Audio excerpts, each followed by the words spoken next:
esta nación creemos que el río va a ser uno de los motores económicos y de dinamización social de la ciudad.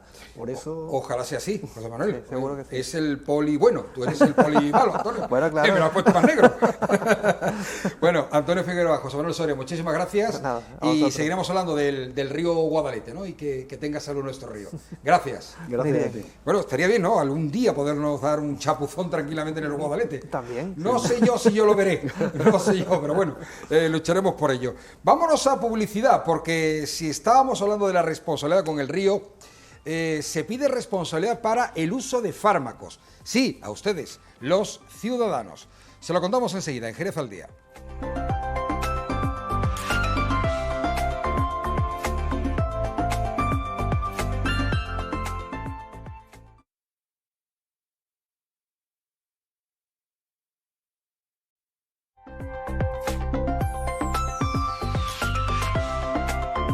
En este lunes 24 de abril, pidiendo responsabilidad. Bueno, nosotros trasladamos el mensaje de la Junta y el Colegio Oficial de Farmacéuticos que abogan por el uso racional del medicamento en la provincia. Esto que puede parecer primero de sentido común, ¿no? Hacer un uso racional del medicamento. Para ello se organizó el pasado jueves una jornada de Cádiz, provincia responsable en el uso racional del medicamento, y que se celebró en el Salón de Actos de la Delegación del Gobierno de la Junta de Andalucía en Cádiz. Ernesto Cervilla, ¿qué tal? Muy buenos días. Hola, buenos días. Ernesto es el presidente del Colegio de Farmacéuticos de Cádiz, que viene a hablarnos de esta petición, solicitud, llamémosla así, llamamiento de la Junta y del propio Colegio Oficial de Farmacéuticos. Porque parece increíble, pero hay que recordarlo, hacer un uso responsable de los medicamentos. Correcto. Bueno, al principio este proyecto que se ha iniciado con esta serie de charlas que se van a dar por los distintos colectivos, asociaciones que nos lo reclamen al Colegio Farmacéutico, que van a estar por toda la provincia, pues tiene un objetivo muy concreto, ¿no? El uso racional y el buen uso de los medicamentos, ¿no? Tenemos que aprender a usar bien los medicamentos. Los medicamentos son un arma importantísima para mejorar la salud de la población, pero mal utilizado nos puede crear muchos problemas, ¿no? Y muchas veces a lo largo del tiempo pues se ha acabado como frivolizando el medicamento, ¿no? O sea, muchas veces me dicen, una cosa que vale 2 euros, ¿cómo me va a curar, ¿no? Pues sí, te puede curar o te puede hacer daño, ¿no? O incluso, o por lo menos aliviar, ¿no? O por lo menos que aliviar, no es poca cosa aliviarte, ¿no? Efectivamente, ¿no? Entonces, lo que estamos pretendiendo es, en estas charlas, que duran aproximadamente unos 40 minutos, es dar una serie de recomendaciones tanto para los pacientes, cuidadores o familiares, que muchas veces son los cuidadores o los familiares los que están usando esa medicación, sobre todo con personas mayores, una serie de consejos para que mejoren ese uso de los medicamentos de las personas, ¿no? Hay estadísticas, hay datos que la efectividad de un medicamento desde que se prescribe por el médico hasta que llega al paciente es de un 28%, ¿no? Esto significa que ese otro resto de resultados, que son ese 62-72%, pues no se ha utilizado bien el medicamento o ha creado unos efectos secundarios o no se ha llegado a recoger en la farmacia o ha habido posiblemente algún problema de prescripción. Con lo cual estamos hablando de datos que son preocupantes, ya no solamente, por supuesto, a nivel de salud, sino también a nivel económico, ¿no? Los recursos son los que son y son pocos, ¿no? Y hay que aprovecharlos correctamente, ¿no? Porque lo ideal es que todos estos medicamentos lleguen al mayor número de personas en las mejores condiciones, con el mejor uso y utilización. Bueno, ya lo de la automedicación, que tanto hablaban los médicos, ¿no? El sector sanitario decía, cuidado con automedicarte. Esto ya ha desaparecido desde que, por ejemplo, hasta comprar un ibuprofeno tengamos que tenerlo con receta médica. Digo, el ibuprofeno de 600, el de 400 creo que se puede comprar libremente, pero hasta ese punto hemos llegado, es decir, que todo tiene que estar prescrito por un médico. Sí, correcto. Aquí el problema no es la prescripción en sí, ¿no? Y el hecho que tú has comentado que hay una serie de medicamentos que necesitan receta y que no te lo van a dispensar en la farmacia sino con la receta. Es el acúmulo que vamos haciendo de medicamentos, ¿no? Muchas veces te prescriben un tratamiento y bueno, o lo dejas de tomar antes porque siente mejoría y no se lo acaba de tomar, o por las circunstancias especiales de que te sobran medicamentos. Es esos botiquines que tenemos en la farmacia que estamos dispuestos incluso a dárselo al vecino, ¿no? Porque, oye, tú te encuentras igual que yo antes, bueno, pues tómate esto que me vio bien. Sí, Entonces, eso es muy bueno. Y las eso, mamás, y las que también mamás, lo hacen mucho. efectivamente. Niño, tómate esto que a mí me viene muy bien. Espérate que yo tengo Efectivamente, que tomarme no. algo que me receta el médico, ¿no? Entonces, estas cosas, claro, nosotros tenemos habilitados en la farmacia unos depósitos que se llaman SIGRE para que cuando se acabe un tratamiento, ese medicamento vaya al SIGRE, que así se dice, no se quede en casa y ni siquiera se tenga la tentación de dárselo o a un familiar o a otra persona en las mismas condiciones, porque a lo mejor no es lo conveniente, ¿no? Ese tipo de automedicación sigue existiendo, ¿no? El acceso a medicamentos con receta es muy complicado ahora mismo, ¿no? Con lo cual, en principio, por esa parte sí se está mucho más controlada, pero la otra para nada. O sea, somos conscientes y además siempre lo decimos, ante cualquier duda, o acude a un profesional sanitario, médico farmacéutico, antes de tomarte un medicamento. No acudas a Google o al vecino o a tu cuñado, porque es que no es lo efectivo. ¿Cuál de los tres hace más daño? ¿Google El o cuñado? El cuñado siempre. El cuñado, incluso en una No. barbacoa, bueno, eso es un arma de destrucción masiva. A ver, tenemos la pandemia. La pandemia creo que ha cambiado muchas conciencias. Se entiende, bueno, tú me lo podrás dar con datos. Después de la pandemia, ¿hay en la sociedad una especie de psicosis por tener mucho habituallamiento de medicamentos, los utilicemos o no? Eso de abrir el mueble y, uy, qué bien, tengo 4 cajas de Feralgan, por decir algo, decir una marca, ¿vale? En fin. Tú fíjate, las circunstancias actuales, más que la pandemia, el problema que tenemos es desabastecimiento de medicamentos. Ahora mismo estaba pasando una época, precisamente desde después de la pandemia, por una serie de factores que empiezan a faltar suministro de medicamentos. Parecía que solamente era a nivel estacional, ¿no? Si hay muchas patologías respiratorias, faltan o no hay esa cantidad de medicamentos ante la demanda de antibióticos, por ejemplo, pero nos estamos dando cuenta en la farmacia y estamos teniendo problemas de encontrar medicamentos de otros medicamentos para patologías crónicas, ¿no? Sí es cierto que desde la farmacia se trabaja y la molestia se pretende que sea desde la farmacia para que el paciente no tenga este problema, pero nos cuesta mucho trabajo encontrar estos medicamentos, ¿no? Entonces, eso sí que es un problema y quizás a lo mejor psicológicamente haya también ya un poco de psicosis de decir, oye, yo que tengo una enfermedad crónica, que ya tuve el mes pasado problemas para tener medicamentos, voy a ir buscando, no vaya a quedarme, ¿no? Eso sí está ocurriendo ahora mismo, ¿no? Pero también yo quiero dar tranquilidad, ¿no? Que pueda haber una falta de suministro durante unos días del medicamento, pero que luego se buscará. Y ya tenemos además herramientas dentro de las farmacias, ¿no? Hay una herramienta que se llama Farmagel, que si el medicamento no está en el laboratorio, no está en la distribución, y tú no lo tienes en la farmacia, sí hay una red de comunicación en que tú pides el medicamento a cualquier farmacia, en este caso concreto de Jerez, ¿no? Con lo cual te contestan y te dicen, mira, la farmacia tiene allí en la botica, tiene este medicamento, ¿no? Con lo cual lo que también intento dar es tranquilidad, pero sí es cierto que esto es uno de los motivos que ocasiona que la gente se preocupe, se agobie, te crea ansiedad y dice, yo tengo que tener mi medicamento para la patología crónica, como sea, hasta dentro de 4 meses, ¿no? Eso sí está produciendo un acúmulo de medicamento que no es necesario, ¿no? Y también, después de la pandemia, y ahí quiero preguntarte como responsable del Colegio de Farmacéuticos de toda la provincia de Cádiz, el hecho de, hasta, yo decía un poco, el ibuprofeno, ¿no? Tener que comprar ibuprofeno con una receta médica, ¿todo esto está realmente sirviendo de algo? ¿O solamente lo que veis es molestia por parte de los consumidores que dicen, bueno, hasta esto tengo que comprar con una receta médica? Efectivamente, bueno, aquí sí hay molestias, ¿no? Evidentemente, porque a lo mejor dentro de lo que es la lógica no se entiende que un ibuprofeno de 400 sí se puede dar sin receta y uno de 600 no. Cuando tú coges 2 comprimidos de 400 te estás tomando una dosis de 800, ¿no?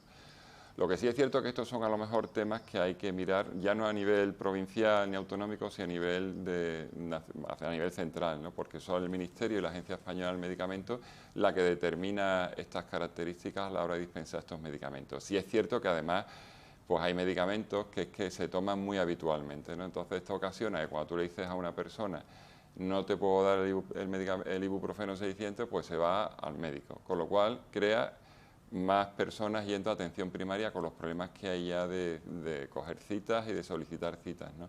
Yo creo que todos estos medicamentos, para patologías menores en concreto, tendrían una solución si se le quitaran en principio esta obligatoriedad de que se dispensara con receta. No todos, por supuesto, sino todos muy seleccionados para patologías concretas. Discúlpame, Ernesto, es que ya que has hablado de ibuprofeno, yo lo hacía también anteriormente, se da una situación paradójica entiendo que un poco ridícula. Es decir, para tomarme una pastilla de ibuprofeno 600, yo tengo que llamar a mi doctora de cabecera. Tengo que pedir cita, tengo que ir allí para que me dé 600. ¿Cuándo puedo comprar la de 400 sin receta? Con lo cual me tomaría 12 400. Me estaría metiendo a lo mejor una dosis mayor a la que mi cuerpo. Pero claro, por evitar esa molestia de tener que ir al médico para que me recete de 600, o sea, es un poco sin sentido, ¿no, Ernesto? Esto lo legisla la Agencia Española del Medicamento, ¿no? No te estaré poniendo en un compromiso, ¿no? No, en absoluto. Y además Vale, yo vale. voy a... Te voy a insistir, Yo te hablo como usuario. Sí, sí. Me parece un poco sin Mira, sentido. el razonamiento que hacen de la Agencia Española, cuando tú vas a comprar un ibuprofeno de 400, que además tiene 12 comprimidos y que vale 4 veces más que la caja de ibuprofeno 600 por 40, ellos dicen que esto sí, vale, para que se automedique, pero es una medida restrictiva porque como le cuesta tanto dinero y solamente trae 12 comprimidos, pues ya la próxima vez irá al médico, ¿no? Esta es la teoría. Pero bueno, esto no tiene mucho sentido. Que cuesta comprar esa teoría, ¿eh? Efectivamente, ¿no? Cuesta comprar y a nosotros nos daña mucho porque se cree que somos nosotros los que somos los peseteros y lo que te queremos vender es el caro. Claro, cuando es que no podemos. Tenéis el lío vosotros. Hombre, claro, el farmacéutico que tiene que dar la cara. Entonces, este es el planteamiento que tiene la Agencia Española de Medicamentos. Pero yo voy a más, ¿no? El farmacéutico es el especialista el especialista del medicamento a nivel sanitario, ¿no? Tenemos 5 años y se da la paradoja de que si hay alguien que sepa las características que tiene un comprimido, una cápsula, un sobre, son los farmacéuticos. Pues si a nosotros nos llega, que nos pasa bastante a menudo, una prescripción por parte del médico, que le ha prescrito al médico comprimidos y llega a la farmacia esa persona y necesita sobres, no se lo podemos cambiar. O sea, un especialista del medicamento no tiene la potestad, porque la Agencia Española del Medicamento no se lo deja, para cambiarle la forma farmacéutica. Cuando es una urgencia, pasa muchas veces con los antibióticos. Una persona que tiene una faringitis bestial que no puede tragar, pues el médico no se da cuenta y se lo pone en comprimido. Precisamente los comprimidos antibióticos son tela de grandes, ¿no? Y llega a la farmacia y te dice, es que necesito sobre. ¿Y tú sabes lo único que le puedes decir? Vete al médico a que te lo cambie. Claro, y ahora tienes que ir otra vez al médico. Otra vez, si te dan cita o si te van urgencias, no tomas el antibiótico, de verdad. Estos son cosas... No, y el lío lo tenéis vosotros, me refiero a que vosotros sois los que den la cara y que muchas veces el usuario, dentro de su propia frustración y desesperación, lo que hace es pagarlo con vosotros, que no tenéis culpa. Pero efectivamente, pero si además lo que te dicen, pero tú no eres farmacéutico, digo, sí, pero es que no puedo. O sea, pero que no puedes, no puedo, ¿no? Con lo cual tú fíjate en la circunstancia que sí es cierto que estos son unas reclamaciones que se están haciendo para que esto varíe, ¿no? Y ya como te comento antes, en patologías menores que se puedan también dispensar una serie de medicamentos sin la excesiva restricción de la receta que tenemos ahora mismo. En todo caso, y así creo que debemos conducir o bifurcar esta entrevista, es al hecho de pedir responsabilidad. Ahí sí que creo que está en mano de todos el uso del sentido común. ¿Vale? Que yo entiendo el miedo de todo el mundo, que entiendo la frustración por tener que pedir hasta un ibuprofeno por cita médica, pero el uso responsable nos va a conducir a tener, digamos que medicamentos también para todos, porque correcto, hay una falta de abastecimiento y eso es real. Sí, efectivamente, ¿no? Lo importante de esto es que además la población conozca el medicamento, sobre todo aquellas personas que tienen unas patologías o sus familiares que conozcan el medicamento y cómo se utiliza. Porque al final, prácticamente el bienestar de una persona depende, al final de una enfermedad, por así decirlo, desde que empieza el inicio de un diagnóstico con sus pruebas diagnósticas, ya se tiene prácticamente diagnosticado y luego llegará el momento de la prescripción y de la toma de medicamentos para mejorar esa enfermedad. Si al final no lo hacemos bien, pues estamos tirando ya no solamente los recursos económicos, desde que llega hasta la visita del médico especialista con pruebas diagnósticas, ¿no? Es que realmente además el problema de salud no se le va a resolver, ¿no? Con lo cual es fundamental que cuando se tengan dudas no se acuda a Google, por favor, no se acuda a Internet a mirar las dudas sobre un medicamento. Es que es muy fácil, Ernesto. Claro, es que yo, entiéndeme, ¿quién no lo hace? A ver, voy a mirar la receta. Yo te lo compro, pero... Es que es tan sencillo. Tenemos en Jerez 80 farmacias. La farmacia más lejana del domicilio de una persona está a 5 minutos andando. Allí hay un profesional universitario, aparte de todos los técnicos, que te pueden ayudar. No tienes que pedir cita, solo lo único que tienes que preguntar. Y estamos hablando de salud.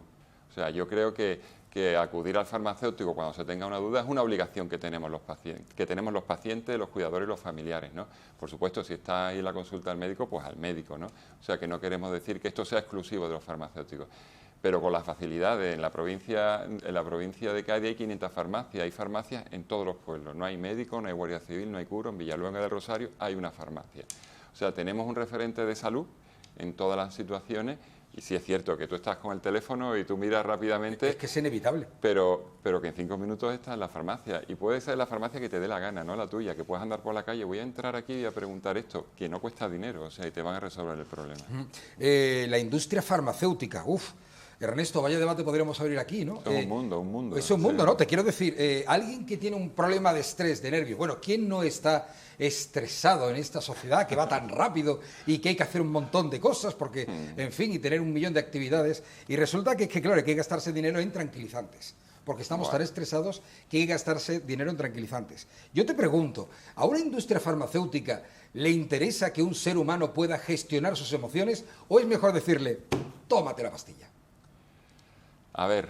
Aquí sí te he puesto en un compromiso, Ernesto. Hombre, vamos a ver, si tuviéramos esa capacidad de autocontrolarnos, sería muy fácil. Tú fíjate, la industria farmacéutica muchas veces se le pone como un ser maligno que tiene que tener beneficios, ¿no? Pero es la mayor industria del mundo. Correcto. Por encima del mercado de armas, por encima de todo, la gran industria. Correcto. La farmacia es, en el mundo, lo más importante. Tenemos ahora mismo una edad media, ¿no? que prácticamente está rondando ya, que se llega a vivir hasta los 87, 88, 90, 92 años, con una calidad de vida muy buena, ¿no? Esto evidentemente se debe a los avances de la medicina y a los avances de la farmacología, ¿no? Ten en cuenta que hace 70 años seguramente tendremos algún abuelo o bisabuelo que se ha muerto por un resfriado, por una pulmonía, porque no había antibióticos, ¿no? Entonces, bueno, todo esto... hay que también entender, yo no es que me ponga de parte de la industria farmacéutica, que sí lo hago, ¿no? Porque sí significa que con esto, porque hay que tener en cuenta varias cosas. La industria farmacéutica ha hecho que se avance mucho en la calidad de vida de los pacientes y llega un momento que todos los medicamentos tienen una patente y decae esa patente, con lo cual el medicamento baja mucho de precio. ¿Y esto qué es lo que ha hecho? Que el medicamento sea muy accesible a todas las capas de la sociedad. Imagínate que un medicamento costara, yo qué sé, 50 euros de media y no hubiera un sistema de seguridad social que te lo cubriera. Pues no todo el mundo tendría acceso, ¿no? Pero gracias a que decaen las patentes, pues al final el medicamento es accesible para todo el mundo, ¿no? Y se convierte en un bien social. Si es cierto que el desarrollo de un medicamento nuevo importa una media de 10 años y una inversión, bueno, pues yo que sé, que pueden ser 3 o 4 mil millones de euros, ¿no? Y no todos los medicamentos acaban comercializándose, por así posible, porque no pasan los registros, ¿no? Entonces son inversiones que decaen. Al final las multinacionales son empresas que tienen que tener beneficios, ¿no? Y en principio, lo que sí no han estado haciendo bien es, por ejemplo, el ir globalizando toda la producción. Y hemos llegado a un problema gordísimo. Como producir en Asia es muy barato, el sureste asiático tiene el 85% de la fabricación de los principios activos de todo el mundo. ¿Y esto qué indica? Lo que nos pasa ahora. Problemas en el sureste asiático, no tenemos principios activos, tenemos falta de suministro para hacer los medicamentos y lo que nos lleva ahora mismo aquí, en estas circunstancias, es que tenemos no lo suficiente de medicamentos para la demanda que hay. Pero por la industria farmacéutica hay que abogar para que siga, y no solamente para que siga, porque ellos ya saben qué medicamentos van a ser muy rentables de aquí al futuro. Y por los que no son rentables. Porque, por ejemplo, un antibiótico no es rentable investigar. ¿Sabes por qué? Porque hay una y además es correcta, ¿no? Hay una intencionalidad por parte de las administraciones sanitarias que se recetan pocos antibióticos para que no se crean resistencias. Un laboratorio dice, oye, yo voy a sacar un medicamento que me vale 2, 3.000, 4.000 millones de euros y luego no me lo van a prescribir. Pero es que es necesario, porque el día que lleguen esa resistencia tenemos que tener antibióticos que nos cubran, porque esto será un problema que tengamos a futuro y no muy lejano, ¿no? Y después tenemos enfermedades raras, ¿no? Que claro, hay un grupo de población que necesita un medicamento, pero la farmacéutica dice, no me gasto el dinero, porque es que no voy a tener tanta demanda como lo que a mí me va a costar. Que ese es un problemón, ¿eh? La cantidad de criaturas que hay con enfermedades raras que no se pueden tratar. Eso es un problema ético brutal, ¿no? Porque realmente... son personas que a lo mejor en España, por así hablar, son personas que tienen son un tipo de enfermedad rara, son 200 pacientes, ¿no? Desarrollar medicamentos, y se está haciendo, se hace con subvenciones, se hace con esfuerzo también de la industria, ¿no?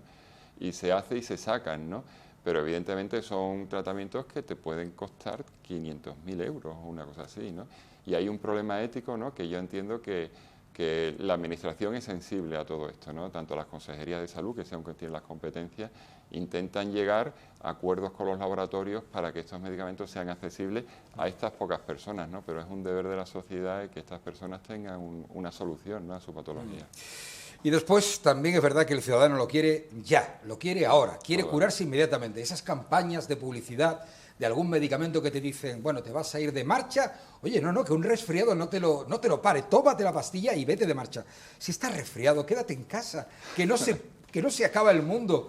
Es que también nosotros queremos todo inmediatamente. ¿Cómo comprar? Ya lo queremos en Amazon. Lo compro a las 2 de la tarde y lo quiero a las 4 de la tarde en casa. Tenemos dos problemas. Uno de la inmediatez, ¿no?, de lo queremos efectivamente, como tú dices, todo sobre la marcha. Me da igual, estoy resfriado, me quiero tomar una pastilla o me duele la cabeza, me la tiene que curar en 5 minutos, ¿no? Además, que te dice, el eslogan es que nada te pare. Que nada te pare, sí. En fin, iba a decir una marca ya. No, que me duele un poco la rodilla, párate, no hagas ejercicio, no te eches el spray y te vayas a correr, que te vas a hacer un daño mayor. Efectivamente, mucha gente a la farmacia que son deportistas, es que yo tengo que... No, mira, tú que tienes que tener un reposo, y tienes que tener una rehabilitación y tienes que tener un tratamiento, y eso te va a suponer a lo mejor 15 días. No, es que, bueno, pues nada. Y aparte también tenemos otro problema, que estamos en una sociedad de cristal. Yo he visto personas mayores en la botica que no se quejan por un dolor, pero mucha gente joven que por un dolor de una uña es que parece que se le cae el mundo. Y necesita una prescripción y necesita una medicación. Pero que también hay cosas que hay que aguantar dentro de lo razonable. Esa sociedad de cristal que dicen, pues parece que es evidente. Estoy totalmente de acuerdo, pero entonces ¿sabes lo que pasa, Ernesto? Que si entramos en eso, tendremos que hacer una entrevista paralela de la sociedad de hoy día y no vamos a entrar, efectivamente. ¿Cuánto tenemos que aprender de nuestros padres y abuelos, de lo que han luchado, de lo que han trabajado, que han pasado guerras y no se acaba el mundo y no pasa absolutamente nada? Y ahora tenemos un dolor de cabeza, ay, es que me tengo que quedar en casa. Pues quédate en casa, que no pasa nada y aguántate un poquito el dolor. En fin, Ernesto Cervilla, presidente del Colegio de Farmacéuticos de Cádiz, muchísimas gracias y sobre todo nos quedamos con el mensaje: uso moderado y responsable de los farmacéuticos, de los fármacos. De los fármacos, correcto. Y ya saben, si asociaciones, colectivos que quieran recibir esta formación, ponerse en contacto con el Colegio de Farmacéuticos de Cádiz y ya organizamos nosotros las charlas con una serie de farmacéuticos de referencia. Genial. Seguiremos hablando y vaya tema, el de la industria farmacéutica, apasionante. Gracias, Ernesto. Muy bien, muchísimas gracias a vosotros. Y como cada lunes en Jerez al Día le echamos un vistazo a la página cultural que nos propone el Ateneo. Será a vuelta de publicidad.